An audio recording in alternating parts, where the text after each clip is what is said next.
भानी देवी गोल Saraswati internet college Jhansi से के Tiwari physics class 11 subject physics chapter number 5 vector analysis जिसे हिंदी में सदिश विश्लेषण कहते हैं। आज जिस टॉपिक के बारे में डिस्कसिंग करने जा रहे हैं वो है दो सदिशों के अदिश गुणनफल के गुण, जिसे इंग्लिश में properties of scalar product of two vectors. इसके लिए दो सदिशों के अदिश गुणनफल के निम्नलिखित गुण पाए जाते हैं। नंबर 1, दो सदिशों का अदिश गुणनफल धनात्मक, शून्य तथा ऋणात्मक हो सकता है। में से कुछ भी हो सकता है। ए पॉइंट, जब दोनों सदिशों के बीच बनने वाला कोण थीटा न्यून कोण हो अर्थात थीटा स्मॉल देन 90 अंश हो तब cos थीटा धनात्मक होगा। तब इस स्थिति में vector A dot vector B भी धनात्मक होगा। बी, जब दोनों सदिशों के बीच बनने वाला कोण थीटा समकोण हो अर्थात थीटा बराबर 90 अंश हो तब cos थीटा शून्य होगा। तब इस स्थिति में vector A dot vector B बराबर शून्य होगा। पॉइंट सी, जब दो सदिशों के बीच बनने वाला कोण अधिक कोण हो अर्थात थीटा ग्रेटर देन 90 हो तब cos थीटा ऋणात्मक होगा। तब इस स्थिति में vector A dot vector B भी ऋणात्मक होगा।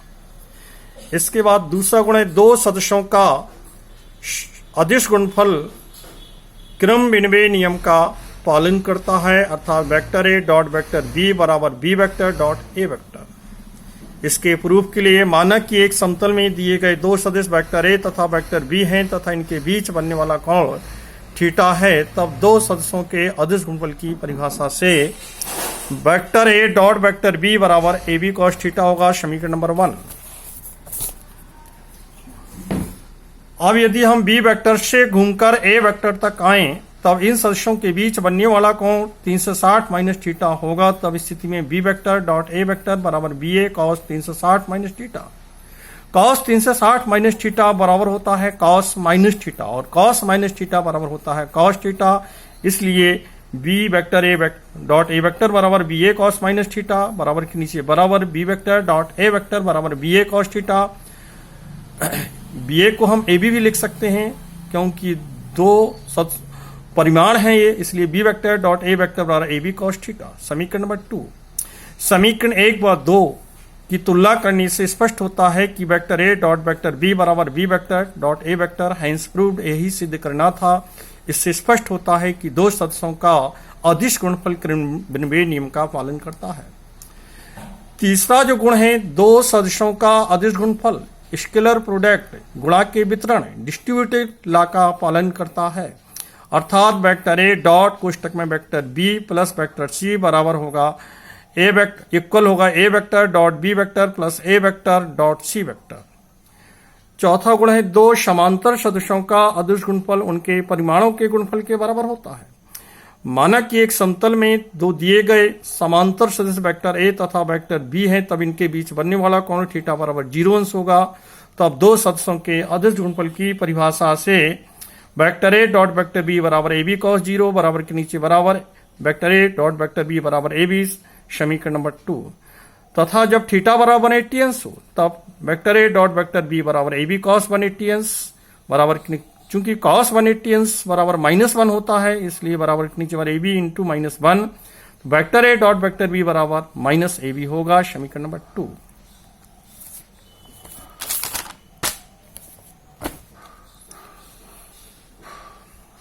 पांचवा जो गुण है, दो सदिशों किसी सदिश का उसी सदिश से अदिश गुणनफल उस सदिश के परिमाण के वर्ग के बराबर होता है। माना कि कोई दिया गया सदिश वेक्टर ए है तब वेक्टर ए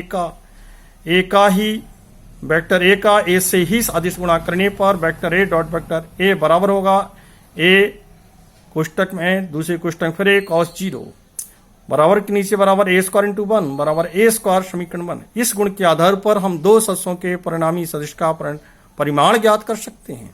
जैसे दिए गए दो सदिश वेक्टर ए तथा वेक्टर बी हो तथा इनके बीच बनने वाला कोण थीटा हो तथा इन सदिशों का परिणामी सदिश आर वेक्टर हो तब इस परिणामी वेक्टर आर का परिमाण आर बराबर होता है, आर इक्वल होता है √a square plus B square plus 2ab cos theta. समीकरण 2, तथा इसी गुण के आधार पर यदि x, y व z अक्षों के अनुदिश एकांक सदिश क्रमशः i कैप, j कैप व k कैप हो तब आई कैप डॉट आई कैप बराबर जे कैप डॉट जे कैप बराबर के कैप डॉट के कैप बराबर 1 होता है, तथा आई कैप डॉट जे कैप बराबर जे कैप डॉट के कैप बराबर के कैप डॉट आई कैप बराबर 0 होता है, क्योंकि आई कैप डॉट आई कैप बराबर आई कैप यूनिट वेक्टर है, इसलिए परिमाण 1 होगा।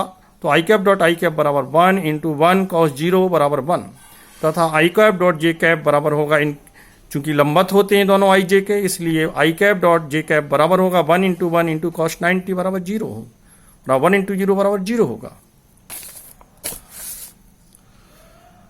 अगला है दो परस्पर लंबवत सदस्यों, दो परस्पर लंबवत सदस्यों, छठवीं जो प्रॉपर्टीज है, दो परस्पर लंबवत सदस्यों का अदृष्टफल 0 होता है।